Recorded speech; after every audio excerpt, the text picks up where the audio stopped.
A question that has been on my mind when seeing returning characters like Riju and Sidon in Tears of the Kingdom is what about Teba and Yunobo? Since these were the 4 characters who replaced the fallen champions as their descendants to help Link reach each divine beast throughout Breath of the Wild.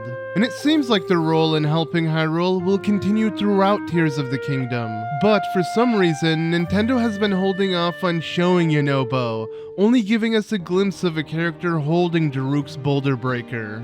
Not even showing him in promotional artwork either, excluding any mention of the Goron Champion. So they may be saving his reveal for the actual game itself. Though what about the Rito Champion Descendant Teba? Even when it comes to promotional artwork, as instead of Teba joining Riju and Sidon, we see Tulin instead. So what exactly happened to Teba? We do know that during Breath of the Wild, when he helped Link enter Divine Beast Va Meadow, he injured his leg in the process, making him then have to head back in order to recover, leaving the rest up to Link. But after all of that, he seemed fine, as he remained in the flight range teaching Tulin how to be a better fighter as well. While he did encourage Link to help Tulin by demonstrating his skills to him, sort of foreshadowing what would happen in Tears of the Kingdom, he also still aspired to get better himself, by trying to one day learn Revali's Gale, as well as teach that to Tulin. And while clearly he had a ton of inspiration to make his son a better fighter, he also had that same plan for himself, even though his wife didn't really agree with him, as she felt like he was taking away from Tulin's innocence at such a young age, and that generally he was way too young to focus on this path. But regardless of what plans he had for Tulin, he never lost that fight within himself, nor did the injury seem to have slowed him down that much, so why was he replaced by his son? Unless somehow Nintendo wanted to emphasize the idea of him getting injured, making it the sole reason why he's not aiding Link in Tears of the Kingdom, I do have 2 other theories on what may have happened to him. And that is that either something majorly bad has gone wrong, or nothing bad has happened to him at all and he just found a different direction. Let's get into the more lighthearted theory first, with him finding a different direction. We know that unlike the Zora, the Rito have a very short lifespan. And with the current Rito tribe leader, Kennelly, at such an old age already, he may have eventually passed away, which then forced Teba to step up and take his place. We do know that some time has passed since Breath of the Wild and Tears of the Kingdom, with Tulin having gotten a bit older since, and with Teba seeming pretty close to the Elder as he literally lived right next to him, while on top of that having also been the Rito tribe's most renowned warrior at that time. So maybe then with the idea of Kennelly passing, it was then up to Teba who had to step up as Rito's next chief to keep his home safe. And since Tulin was already on his path to learning Revali's Gale and becoming a warrior himself, with also time having passed, he may have finally achieved all of that, having him take his father's place to help Link instead at such a young age, leaving then Teba to take care of Rito Village, as we also see a giant hurricane take over Hebra in Tears of the Kingdom. So maybe Teba had to step up as Rito's protector and stay back to help his village, while letting his son take his place and help Link outside the village. While I can see this scenario happening, I would still find it a bit strange, because Teba passing his champion duties to his son seems like it would be his last resort. So if Teba wasn't forced to stay back and help his village from the hurricane, maybe something much worse has happened to him. As another reason why I find it unlikely for Teba to just let Tulin replace him even if he was the new Rito chief, is that we also see Riju, who is the Gerudo chief, aid Link, and her being the head of her tribe never stopped her. We also see Sidon take his father's crown in the most recent trailer, most likely alluding to him also stepping up as the next king of the Zora. So that would then make 2 of the Champion Descendants leaders of their tribes.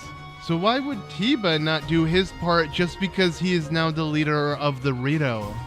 But again, if Rito Village is for some reason attacked, forcing him to stay back, that could be the reason why. We're really only left to speculation, because regardless of what happened to Teba, he will be replaced by his son Tulin. And while Breath of the Wild has foreshadowed something special to happen to Tulin, I never thought it would be as big as this. Having Tulin leapfrog his way past his father to be the next champion descendant following Revali. Especially when that is something that Teba had hoped for himself, even though he also did wish it for his son. But Breath of the Wild straight up killed off the 4 main champions, so it wouldn't surprise me if they killed off the next champion descendant as well. And we know for certain that Tulin will completely replace Teba by the final trailer alone, since we see Tulin accompany Link more than once throughout the final trailer. And while his mother wanted him to keep his innocence, I think after seeing this creature, whatever it may be, has completely shattered any childlike innocence he had. Like, shit has gotten real for him. And while I'm upset to see Teba replaced so soon, I'm also excited for his son to take such a huge step into becoming a warrior of his own, along with the many other Rito who have most likely gotten older as well. For example, like Cass's 5 kids, who were also around Tulin's age. Maybe they will each teach Link parts of a new song following their father's footsteps as well. And it seems that may be a theme going on with this game, with Sidon also having taken his father's place, most likely being the next Zora King, judging by his crown.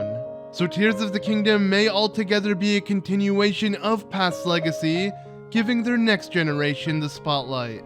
And whether it is a completely new champion descendant like Tulin, or a previous one like Sidon, they're gonna be getting way more time to shine in Tears of the Kingdom, as we're most likely going to have these champion descendants help Link in recovering each tier throughout their dungeons, instead of just helping Link reach the dungeon, similar to what they did in Breath of the Wild with the Divine Beasts.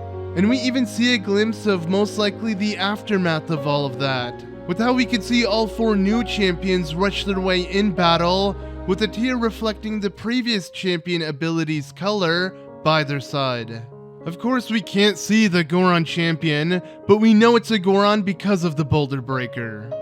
And again, instead of the Rito Warrior being Teba, it's his son who's now holding the tier, taking his place. Well, it's a shame that Breath of the Wild's champions were killed off 100 years prior to the game's events. It seems like the new champion descendants will play a much bigger role in this game. And I'm glad Nintendo is going that direction, giving Link 4 new companions to help him, instead of letting him just ride solo as he did throughout Breath of the Wild. So either way, I'm really excited to have these new champion descendants by my side when I finally get my hands and play the game. And while I'm really hyped for Tulin to accompany Link, I'll be honest, Sidon is the character I'm looking forward to most. So please let me know which champion descendant you're looking forward to the most in the sequel. While they haven't shown us the Goron Champion, whether it's Yunobo or not, I'm hoping it completely blows us out of the water, and that becomes my new favorite champion. But only time will tell, as with each day that passes, we're coming closer and closer to the final release date.